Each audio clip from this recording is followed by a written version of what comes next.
Alors, je le disais tantôt, il y a des gens qui ont du succès. On dirait que ça leur colle à la peau. On regarde Céline Dion, on regarde la vie de Céline, puis on dit, écoute, est-ce que c'est arrivé quelquefois qu'elle essaie quelque chose qui ne fonctionne pas? Alors, il y a de ces gens-là, dans les entreprises, comme dans les arts et les spectacles, qui ont ce succès-là. Alors, Stéphanie Milaud a décidé de décoder le succès, d'essayer de le comprendre dans un livre qui s'appelle « Ces gens qui ont du succès ». Bonsoir, Stéphanie Milaud. Bonsoir. Avez-vous du succès vous-même pour vous intéresser à ça? Bien sûr.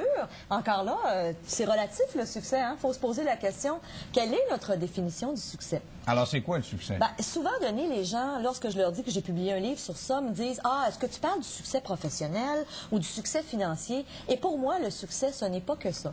On peut vouloir avoir du succès dans sa vie de couple, on peut vouloir avoir du succès à concilier sa vie personnelle et professionnelle. Ça peut être au niveau professionnel aussi, au niveau financier. Le succès, c'est vaste. Chacun, on a notre propre définition du succès. Il faut se poser la question, c'est quoi ma définition? Et maintenant, en fonction de cette définition-là, qu'est-ce que je peux faire pour atteindre mon propre succès? Bon, alors, c'est justement les moyens, c'est bien important. Là. Comment ça se fait qu'il y en a ils montent, tu les vois, ils sont les petits en bas, là, puis ça prend quelques années, oups, ils sont rendus les patrons. Alors, qu'est-ce qu'ils ont de particulier? Je vous dirais qu'il y a eu des études qui ont été faites, et moi, je me suis intéressée beaucoup à ça. Est-ce que le succès, c'est génétique? Et il y a eu des études qui ont été faites à l'Université du Minnesota par un chercheur qui s'appelle David Lykken. Lui a étudié des jeunes jumeaux, des couples de jumeaux qui ont été séparés à la naissance, et il les a retrouvés 20 ans plus tard. Et parmi l'ensemble de ces gens-là qu'il a retrouvés, malgré qu'ils aient évolué dans des familles souvent diamétralement opposées, ces gens-là avaient à peu près le même niveau de succès et d'aptitude au bonheur dans leur vie. Alors, lui, il est arrivé à ce constat-là en disant, il y a une portion qui est génétique. Si tu as grandi dans une famille où on a favorisé justement que tu aies des croyances qui vont t'amener au succès, si tu avais des parents qui avaient du succès, qui avaient une bonne attitude dans la vie, évidemment, tu pars gagnant. Sauf que vous me parlez de génétique. Si tu es élevé différemment, ça ne veut pas dire que les parents, dans les deux cas, avaient cette attitude-là. Là. Non, c'est ça. Alors, des familles différentes, mais génétiquement, ces jumeaux-là, qui venaient des mêmes parents, avaient la même propension au succès et au bonheur. Ce qu'on réalise, il y a un autre facteur qui est important, c'est qu'on parle de 50% qui serait génétique. Et il y a peut-être des gens qui nous écoutent ce soir et qui se disent, ouais, moi, mon père est un loser que je me fais dans la vie. Ça va mal pour moi. Et la bonne nouvelle, c'est qu'il y a un autre 50%, on sait que ça vient de notre intelligence émotionnelle. C'est quoi, Denis, l'intelligence émotionnelle? Contrairement au QI, qui est le quotient intellectuel, parce que tu sais, à l'époque, dans les années 50-60, on évaluait les gens en fonction de leur QI. Et si tu avais un QI élevé, ça voulait dire que tu allais réussir dans la vie. On a réalisé dans les années 90, avec Daniel Goldman, qui a écrit un livre extraordinaire, qui s'appelle l'intelligence émotionnelle, que ce n'était vraiment pas que le QI, mais plutôt l'intelligence émotionnelle. Et c'est quoi cette intelligence émotionnelle-là? C'est deux choses. D'une part, la façon qu'on a de se gérer soi-même, donc gérer nos émotions, être conscient des émotions qu'on a. Et l'autre aspect, c'est la gestion des relations. Comment j'entre en relation? Comment je gère les conflits? Et d'où l'importance, lorsqu'on veut, par exemple, avoir du succès dans notre vie de couple ou dans notre façon de gérer nos relations, l'importance de développer cette intelligence émotionnelle-là. Donc, attention, c'est intéressant parce que vous dites le succès est dans notre attitude. Oui. C'est sûr que si tu as quelqu'un qui a toujours le grand sourire très positif, je suis content de vous voir, puis qu'est-ce qui s'intéresse à l'autre, etc. Ça aide. C'est plus avenant et ceux qui, à un moment donné, risquent de l'aider dans sa carrière ou autrement vont se manifester plus facilement s'ils les accueillent avec le sourire que un bougonneux. Tout à fait. Et souvent, moi, la question que je pose, parce que le livre s'appelle « Ces gens qui ont du succès, ont-ils vraiment plus de chance que les autres? » Et on sait, par toutes les études qui ont été faites, que le succès n'a rien à voir avec la chance. Il y a un petit pourcentage, le timing, rencontrer la bonne personne au bon moment. Alors oui, il y a un facteur chance, mais on sait que 90% des gens qui ont du succès, c'est plutôt attribuable à leurs actions et à leur attitude. Donc, effectivement, cette capacité-là qu'on a de se gérer, de gérer nos relations et aussi de rencontrer les bonnes personnes. Moi, je parle dans le livre des mentors. C'est quoi un mentor? C'est quelqu'un qui va t'aider dans ta vie à atteindre ton objectif. Je fais souvent des blagues en conférence en disant, si tu veux réussir ta vie de couple, va pas demander conseil à ta meilleure amie qui a 4 divorces à son actif, parce que ça se peut qu'elle ne te donne pas des bons trucs. On demande à qui? On demande à des gens qui sont en couple depuis longtemps, mais qui sont heureux. Parce que, tu sais, il y en a qui sont en couple, mais qui ne sont pas nécessairement heureux. Et ces gens-là vont vous donner leur recette. Cette recette-là n'est pas nécessairement la recette parfaite pour vous. Tu ne peux pas nécessairement faire un copier-coller et dire, ben, je vais réussir si j'applique ça, mais ça va vous donner des indices sur leur façon de penser, sur leurs croyances, sur leur façon de voir la vie, la relation de couple. Et ça va être sûrement très aidant. Et là, on parle de mentor au niveau de la vie de couple, mais évidemment, on peut en parler au niveau professionnel. Hein? Moi, je dis souvent, quand j'ai voulu devenir conférencière, j'ai invité les meilleurs conférenciers que je connaissais au Québec à dîner. Et je leur ai dit, écoutez, je veux faire ce que vous faites. Dites-moi comment vous y êtes parvenus. Et à ma grande surprise, ces gens-là ont été très généreux. Ils ont accepté de m'aider, de me donner des conseils. Et ça l'a accéléré. C'est parce que vous êtes une belle blonde, là. Même sur votre livre, là. Hein? Elle a-tu montré qu'elle est une belle blonde ou qu'elle a-tu pas montré? Montrez-moi donc ça, monsieur le réalisateur. Là. Alors, c'est sûr que c'est plus facile d'aller voir une couple de motivateurs et dire, hey, qu'est-ce que vous faites dans la vie? J'aimerais ça que vous montriez comment ça fonctionne. Denis, la première personne que j'ai contactée, c'était une dame qui s'appelait André Jeté et elle a eu la gentillesse de me recevoir. Et puis, on se voit encore aujourd'hui. Elle travaille avec moi maintenant. Donc, tout ça pour dire que ça n'a rien à voir avec le look. Maintenant, l'importance des mentors, c'est que ces gens-là vont dire quoi faire, mais quoi pas faire aussi. Ces gens-là ont fait des erreurs et ça accélère notre parcours vers le succès. Et encore là, je le dis ce soir, le succès, c'est à tous les niveaux. Ça peut être dans notre façon de gérer notre santé, donc d'aller chercher quelqu'un qui va nous conseiller là-dedans. Ça va nous aider justement à atteindre ce succès-là.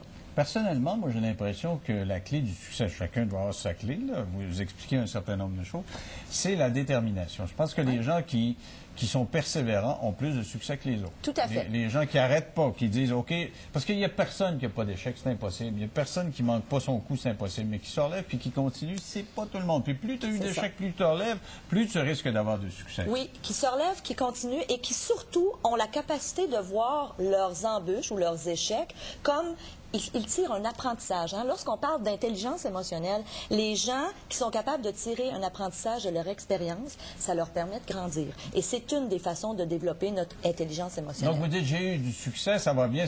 C'est quoi vos échecs? Personnellement? J'ai eu plusieurs échecs dans ma vie, des échecs au plan amoureux, au plan professionnel aussi. C'est sûr qu'à chaque fois qu'on... Donc, vous avez essayé des choses qui ne marchaient pas? Ah ben oui, c'est sûr. Puis qu'est-ce que vous avez fait le lendemain matin? Le lendemain matin, je me suis... Comme n'importe qui, je suis un être humain, je peux avoir vécu un moment de découragement. Mais si ce moment-là dure une demi-journée, au lieu de durer 1 an ou 6 mois, je me suis relevé les manches et je me suis dit, on continue. On continue, que ce soit au niveau amoureux ou professionnel. Et c'est ça, l'attitude du succès. Et ce livre-là ne parle pas de mon succès à moi, mais plutôt du succès dans différentes sphères de notre vie et comment atteindre ce succès-là. Est-ce qu'il peut vraiment y avoir des recettes de succès? Vous êtes plusieurs motivateurs au Québec. On a l'impression qu'il y en a beaucoup. Tout le monde... Alain Choquette, motivateur, magicien, etc.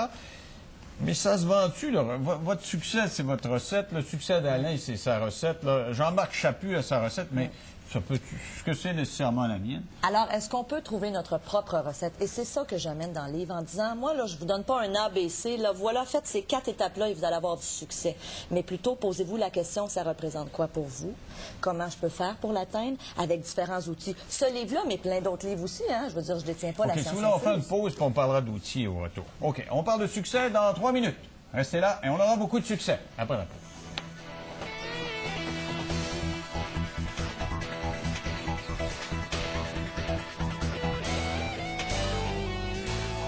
Stéphanie Milot, psychothérapeute, qui écrit Ces gens qui ont du succès. Là, on parlait d'outils. On parlait de philosophie un peu, là, mais comment on fait pour s'organiser une vie pleine de succès? Là. Disons, une carrière ou une vie amoureuse pleine de succès. On part de zéro, on fait quoi?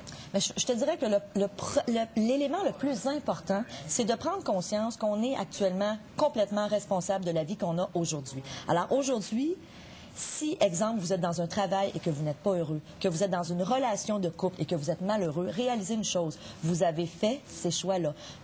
Tu as choisi ton emploi, tu as choisi ton conjoint ou ta conjointe. Et tu choisis de rester là, même si tu es malheureux. Alors, en réalisant qu'on est pleinement responsable de notre vie actuelle, déjà, on commence à faire un choix vers le succès parce qu'on se dit, OK, si je suis pas content, je peux faire quelque chose. Et je le dis souvent en conférence, c'est pas vrai que parce que tu es malheureux et que tu entends une conférence ou que tu lis un livre, tu vas nécessairement quitter ton emploi le lendemain. Ça se planifie, ça se budgète, un retour aux études peut être envisagé. Maintenant, on doit passer à l'action. Alors ça, c'est l'étape 1. Quand on parle d'outils, Denis, j'ai conçu sur mon site web un test que les gens peuvent aller faire pour tester leur aptitude au succès. C'est 50 questions qui nous permettent de voir c'est quoi mes croyances par rapport au succès. Je te donne des exemples. Quelqu'un qui s'est fait dire toute sa jeunesse, « Ouais, mais t'es né pour un petit pain. Tu ne penses pas d'avoir une boulangerie, là? » On achète ça lorsqu'on est enfant et si on continue en grandissant à croire à ça, bien évidemment, on se limite. À l'inverse, il y a des gens qui ont des croyances excessivement favorables. Exemple, quoi qu'il m'arrive dans la vie, je sais que je vais m'en sortir. Je sais que j'ai les ressources à l'intérieur de moi pour m'en sortir. On a tous une petite cassette à l'intérieur du cerveau, puis quand elle est trop négative, c'est sûr que c'est pas très enthousiasmant. C'est pas aidant du tout. Alors, on a avantage à changer cette cassette-là et ce test-là nous permet de voir où est-ce que j'ai peut-être des lacunes. C'est un test qui comporte 50 questions où on répond par oui ou non. Et quand on répond non, c'est une petite lumière rouge qui s'allume. Tu sais bien ce que je disais tantôt, des recettes, ça marche-tu, les recettes? Parce que on peut savoir qu'effectivement, on a cette cassette-là. On peut savoir que nos parents nous ont élevés de cette façon-là, qui nous ont donné des valeurs qui font en sorte qu'on se voit très petit.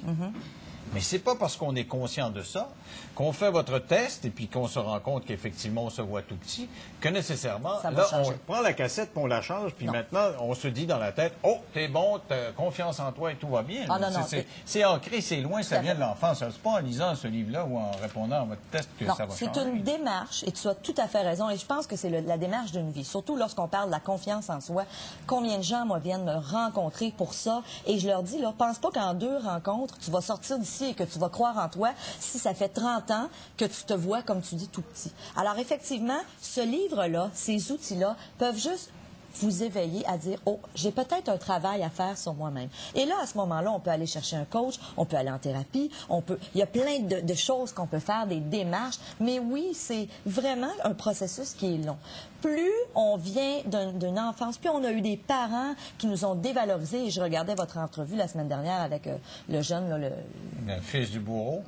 Je me dis, c'est extraordinaire que ce gars-là, aujourd'hui, puisse quand même avoir la vie qu'il a avec l'enfance qu'il a eue. C'est vraiment un cas d'exception. Ah ouais. Parce que les gens que je rencontre, moi, qui ont eu des enfances vraiment pas comme lui, là, vraiment pas aussi pire, ont de la difficulté à s'en sortir. Alors oui, c'est une démarche, et ça peut être une démarche qui est faite en psychothérapie ou en coaching. Maintenant, il y a une grande mode, les coachs de vie.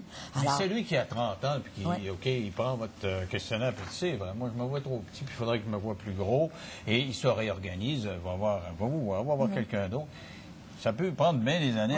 Alors, tant qu'on se regarde le nombril, on ne produit pas. Puis si son but, c'est de faire une grosse carrière, ben là, les quelques années qu'il se regarde le nombril, ça avance pas vite. Non, sauf que s'il ne le fait pas du tout, il n'avancera jamais. Dans 10 ans, il va être au même endroit. Alors, c'est avantageux pour chaque personne de se dire, qu'est-ce que je veux travailler? J'ai avantage à me prendre en main et je vais chercher des gens qui vont m'aider là-dedans. Ça s'appelle Stéphanie Milot. Non, elle s'appelle Stéphanie Milot et ça s'appelle « Ces gens qui ont du succès ont-ils vraiment plus de chance que les autres? » Et il y a votre site web là, pour aller répondre à votre questionnaire. Merci beaucoup, Stéphanie. Vous avez fait cette entrevue avec beaucoup de succès. Vous avez dû bien répondre à votre questionnaire. Denis, j'invite les gens à venir voir ma conférence spectacle. On peut avoir l'information sur mon site web. Vous comprenez pourquoi elle a du succès? Elle connaît la plug aussi. C'est important, le sens de la plug. Merci, Stéphanie. Merci, Restez là.